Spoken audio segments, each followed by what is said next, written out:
بسم الله الرحمن الرحيم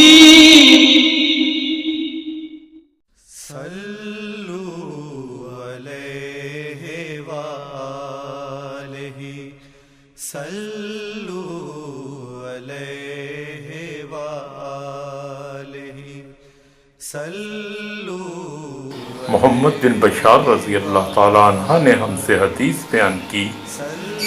انہوں نے کہا، ہم سے غندر رضی اللہ تعالیٰ عنہ نے بیان کیا۔ انہوں نے کہا کہ ہم سے شعبہ رضی اللہ تعالیٰ عنہ نے بیان کیا۔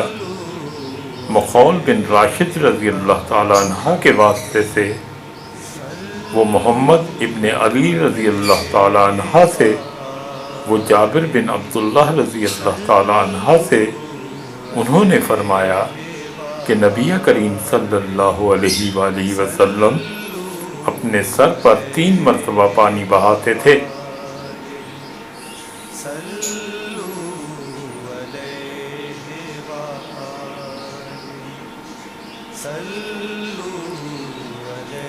صحیح بخاری کتاب غسل کا بیان، باب اس کے بارے میں جو اپنے سر پر 3 مرتبہ پانی بہائے۔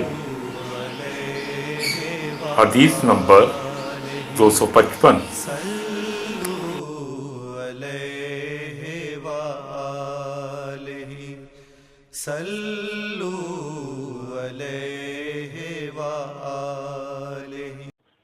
ویڈیو کو لائک کریں، چینل کو سبسکرائب کریں اور گھنٹی کے نشان کو آل پر سیٹ کریں تاکہ ہماری آنے والی نئی ویڈیو آپ تک سب سے پہلے پہنچے۔